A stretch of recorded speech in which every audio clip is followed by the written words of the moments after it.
students. Myself Dr. Rajni Parmar, Assistant Professor, Government Law College, Bundi. आज हम आए हैं आपका लीगल इंग्लिश का दूसरा वीडियो लेकर। इससे पहले वाले वीडियो में हमने आपको बताया कि लैटिन का मतलब क्या होता है और मैगजीन्स का मतलब क्या होता है। आज जो ये वीडियो को देख रहे होंगे जो भी स्टूडेंट्स, अगर उनको कोई कंफ्यूजन है या वो सीधा सेकंड वीडियो देखते हैं तो प्लीज़ इससे पहले वाली प्रीवियस वीडियो जो है उसको ज़रूर देखें, जिससे कि आपको एक क्लियर हो कि हम लैटिन मैगजीन्स किनको बोलते हैं। हमने सारा इंट्रोडक्शन और डिटेल में इसका मीनिंग हमने इससे प्रीवियस वाली जो वीडियो है उसमें डिस्कस किया है। अब हम जो है लैटिन मैगजीन्स कौन कौन से होते हैं और जो कि हमारे करिकुलम में है हम उनको वन स्टडी करेंगे। ठीक है, तो पहला जो है वेरी फर्स्ट हम लैटिन मैगजीन जो यहाँ पे इंट्रोड्यूस कर रहे हैं दैट इज एब इनिशियो। इसको बोलेंगे हम, इसका प्रोनाउंसिएशन जो है आप बोलने का तरीका है उसका जरूर जो है एम्फेसिस दें, उस पर ध्यान दें कि इसे हम बोलते हैं एब इनिशियो। इनिशियो क्या होता है? इनिशियो एक लैटिन वर्ड है, ये पूरा लैटिन टर्म है, एक वर्ड है इंग्लिश में आपका इनिशियल। इनिशियल और इनिशियो, इनिशियो हम लैटिन में बोलते हैं और इंग्लिश में एक शब्द को बोलते हैं इनिशियल, मीन्स की शुरुआती रूप से, प्रारंभिक रूप से, शुरुआती तौर, प्रारंभिक रूप। तो इसका अर्थ क्या हुआ? From the beginning. ये एब इनिशियो शब्द जो है आपने कॉन्ट्रैक्ट पढ़ा होगा, उसमें है कि इंडियन कॉन्ट्रैक्ट एक्ट में इसका रेफरेंस है कि जो अगर अवयस्क के साथ अगर कोई भी कॉन्ट्रैक्ट किया जाता है तो वो शून्य माना जाता है। तो हम अगर इंग्लिश में उसको बोले तो हम ये कहेंगे कि any contract which is been made by और with the minor is void ab initio. मतलब क्या हुआ कि फ्रॉम द वेरी बिगनिंग, क्योंकि आपको इसका कॉन्ट्रैक्ट में आपने पढ़ा ही है, इसका अर्थ क्या है कि शुरुआती तौर से ही अगर किसी माइनर के साथ कॉन्ट्रैक्ट किया जाता है तो वो वॉइड होता है, शून्य होता है। ठीक है, तो हम उसमें एक शब्द इस्तेमाल करते हैं एब इनिशियो। कोई भी मैरिज है, आपने हिंदू लॉ भी पढ़ा है, फैमिली लॉ में first part Hindu marriage act में होता है कि any marriage which is been conducted under sapinda relationship और प्रोहिबिटेड रिलेशनशिप। सपिंड नातेदारी या आपकी प्रतिष्ठित नातेदारी में अगर कोई भी विवाह किया जाता है तो उसको भी हम शून्य मानते हैं। तो उसके लिए भी हम ये उपयोग करेंगे that any marriage which is been conducted under the provision of separate relationship or prohibited relationship that shall be void ab initio। शुरुआती तौर पे किसी भी केस को हम इंट्रोड्यूस करते हैं तो हमेशा कोर्ट में एक शब्द आता है कि you have to introduce the facts ab initio, from the beginning, शुरुआती तौर से। ठीक है, तो इसका आपका मीनिंग क्लियर हुआ ab initio का, from the beginning, बिल्कुल शुरुआत से, बिल्कुल शुरू से ही उसका क्या कंसेप्ट है, शुरू से ही वो कॉन्ट्रैक्ट जो है वो वैलिड नहीं है, वो शून्य है, नल एंड वॉइड है, मैरिज है। कुछ स्थितियों में, कुछ परिस्थितियों में, कुछ धाराओं के तहत वो जो है वो शून्य मानी जाती है। तो फ्रॉम द वेरी बिगनिंग, उससे पीछे हमें कुछ सोचना ही नहीं है क्योंकि वो शुरुआती तौर से ही शून्य है। तो आपको जो है इससे related, that is your assignment कि आपको इससे रिलेटेड जो है दो सेंटेंसेस बनाने हैं। किसका प्रयोग करके? एब इनिशियो, इसका अर्थ है from the beginning, from the initial stage. अब हम दूसरी मैगजीन पे आते हैं that is acts Reis. Acts Reis का अर्थ होता है एनी रॉन्गफुल एक्ट। एक्टस शब्द से देखिए आप, एक्टस का मतलब होता है any act. Acts any physical act, कोई भी कृत्य।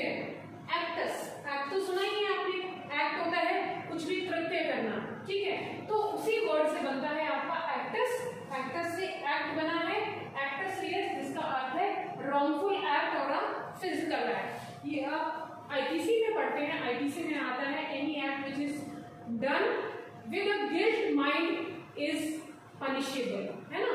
तो एक्टस नॉन फेसिट्रियम निसी मेंसेड्रिया, ये भी एक मैगजीन है जिसमें कि आपका एक्टस शब्द का इस्तेमाल होता है। लेकिन क्योंकि हम जो बात कर रहे हैं वो अभी सिर्फ एक इनिशियल जो टर्म्स हैं, आपकी छोटी जो मैगजीन्स हैं, सिर्फ हम उनको इंट्रोड्यूस कर रहे हैं। उसके बाद आप जो है इसको पढ़ेंगे एक्टस नॉन फेसिट्रियम निसी मेंसेड्रिया। तो उसमें जो है रियस शब्द का भी इस्तेमाल होता है और एक्टस का भी होता है। तो इस एक्टस रियस का क्या मतलब समझेंगे हम?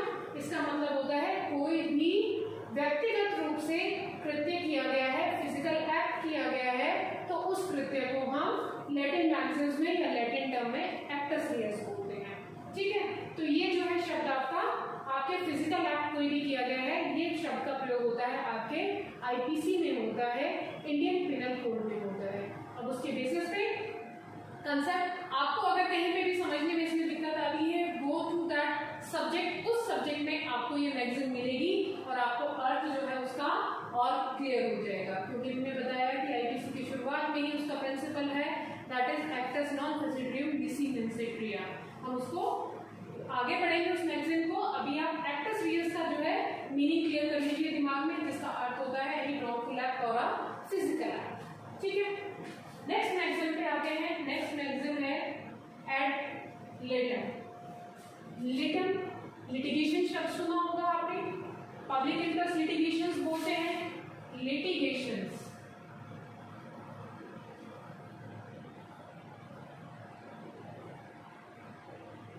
लिटिगेशन का क्या अर्थ होता है?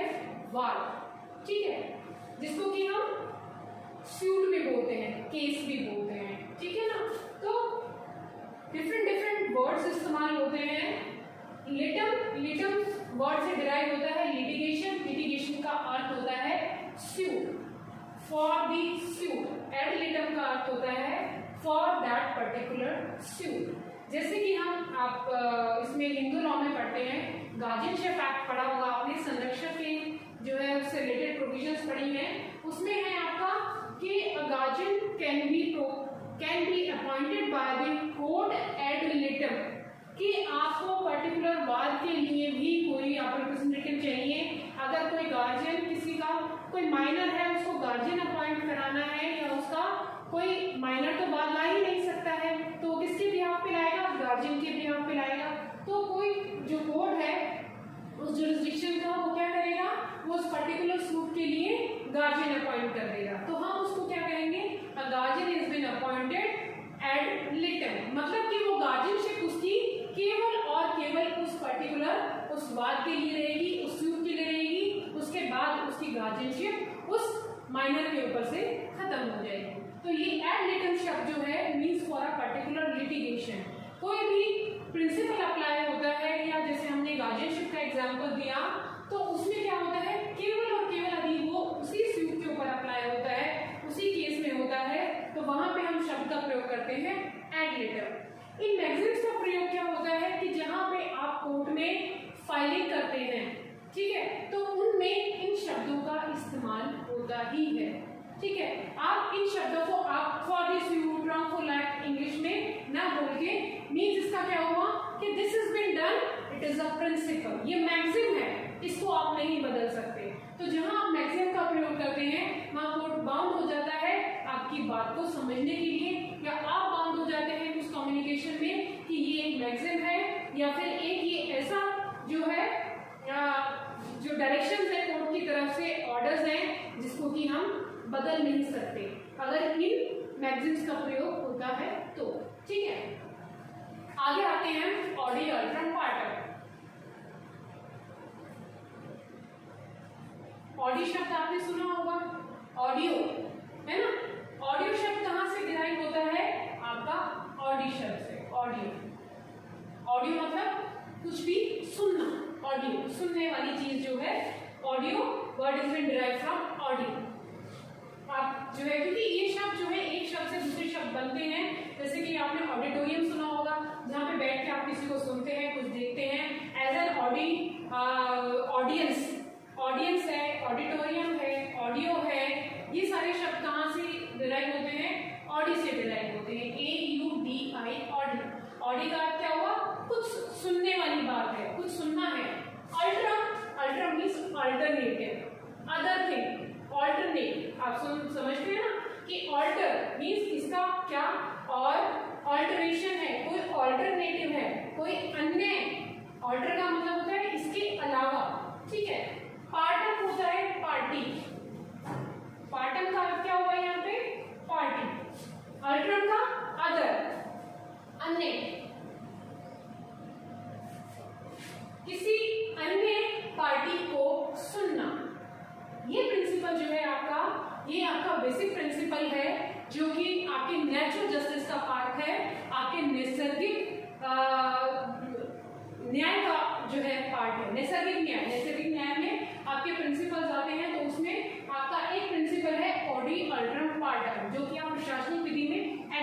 लॉ में पढ़ेंगे, जिसका अर्थ होता है to hear the other party. ये नेचुरल जस्टिस नैसर्गिक विधि का जो है, नैसर्गिक न्याय का जो पार्ट है वो इसीलिए है क्योंकि नैसर्गिक न्याय ये कहता है कि आपको पहले तो क्या है, रूल ऑफ लॉ होना चाहिए कि आपका विधि का शासन होना चाहिए। दूसरा, यदि आप किसी को भी अगर किसी के लिए कोई बात लाया जाता है तो उसको जो है उस व्यक्ति को भी या दूसरी पार्टी को भी आप सुनने का अधिकार जो है वो दे।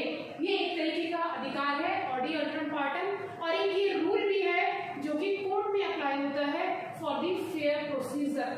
ठीक है, जो भी आप प्रोसीजर फॉलो कर रहे हैं उसको फेयर कैसे प्रूव करेंगे कि आपने विधि के अनुरूप जो है आपने कोई न्याय दिया है, तो आप ये कहेंगे कि आपने नेचुरल जस्टिस नैसर्गिक विधि का, नैसर्गिक न्याय का उपयोग किया है और उसमें आपने ऑडी अल्टरम पार्टम। हमेशा चाहे आप सीआरपीसी की बात करते हैं या सीपीसी की बात करते हैं, you have to give the opportunity to the other party to hear. दूसरे को सुनने का अधिकार अवश्य दिया जाता है, तो उसको हम ऑडी अल्टरम पार्टम के प्रिंसिपल से रेगुलेट करते हैं, that is called to hear the other party, that is the principle of natural justice, right.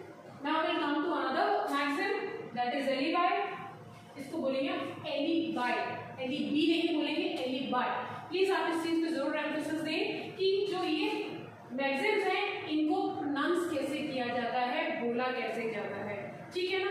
कल को ये नहीं आए कि आपको इसका, आप प्रोनाउंसिएशन से कई बार होता है उसका अर्थ बदल जाता है या आप उसको कम्युनिकेट नहीं कर पाते हैं। So pronunciation should be proper, that is alibi. हम यहाँ पे आई बोलेंगे इसको एलिबाई। एलिबाई का अर्थ होता है plea of being somewhere else. ये एलिबाई शब्द जो है आपका, ये शब्द प्रयोग होता है आपके इंडियन एविडेंस एक्ट में। मैं हर जो भी मैक्सिम है वो कहाँ पे प्रयोग हो रही है और उसका अर्थ उसी से रिलेटेड है, तो आप ये एलिबाई शब्द जो आपको मिलेगा वो मिलेगा इंडियन एविडेंस एक्ट में, जहाँ पे कि आपको साक्ष्य देना है कि आप अगर आपके ऊपर कोई भी किसी भी अपराध का अगर एलिगेशन लगाया जाता है, एलिज किया जाता है, तो आप क्या कहेंगे कि आप एक प्ली लेंगे कि आप वहां पे मौजूद ही नहीं थे, तो वो अपराध आप नहीं कर सकते हैं। उसको, उस साक्ष्य को प्रूव करने के लिए आप क्या करेंगे, आपका जो है एलिबाई, एलिबाई का प्रिंसिपल अप्लाई होता है, जहाँ पे आप ये कहेंगे कि आप, जैसे कि आपका कोई भी जो ऑफेंस हुआ है या अपराध हुआ है वो दिल्ली में हुआ है, तो आप ये प्रूव करेंगे कि मैं तो जयपुर था या मैं तो बूंदी था, क्योंकि मैं यहाँ पे ये पर्टिकुलर क्लास ले रहा था या मैं जॉब करता हूँ, मैं उस समय में दिल्ली नहीं था, तो दैट इज कॉल्ड प्ली। आप एक एक्सक्यूज लेते हैं, प्ली इज एन एक्सक्यूज, एक आप वहाँ पे रिक्वेस्ट करते हैं कोर्ट के सामने, जिसमें ये कहते हैं कि आप जो है जहाँ पे आपके लिए आप एलिगेशन लगाया जा रहा है, जिस जगह पे आपकी मौजूदगी बताई जा रही है, आप वहाँ पे मौजूद थे ही नहीं। You are present somewhere else means absence of a person in a particular place, कि आप उस जगह मौजूद थे ही नहीं, तो उसको हम बोलेंगे एलिबाई, ठीक है, एलिबाई बोलेंगे इसको। Next will move to amicus curiae. Amicus word का मतलब होता है फ्रेंडली, एमिकेबल एनवायरनमेंट, है ना।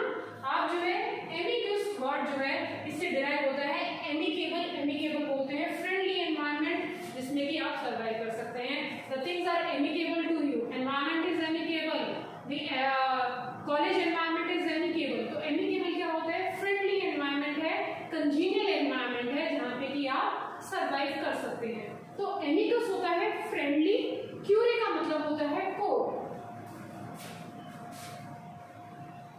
फ्रेंडली, क्यूरे का मतलब कोर्ट। आप कहीं पे भी अगर इनको अलग अलग इन शब्दों का भी इस्तेमाल करेंगे तो आप पाएंगे कि क्यूरे का मतलब कोर्ट ही रहेगा, एमिकस का मतलब फ्रेंडली रहेगा। जैसे मैंने आपको एग्जांपल दिया एमिकेबल का, तो ये वर्ड जो है वो इंग्लिश में इन्हीं शब्दों से डिराइव होते हैं, एक शब्द दूसरे शब्द से जुड़ा होता है। एमिकस क्यूरे का मतलब है फ्रेंड ऑफ द कोर्ट। कोई भी चीज जो है, जैसे कि आप कहते हैं कि लॉयर्स हैं, एडवोकेट्स हैं, they are friendly to the court, ठीक है। वो जो है आप कोई भी निर्णय लेते हैं या कोई भी चीज जो है या कोई कोर्ट के सामने कोई भी चीज प्रस्तुत करते हैं, तो that principle, that act should be friendly to the court. वो कोर्ट का कंटेंट नहीं होना चाहिए, वो कोई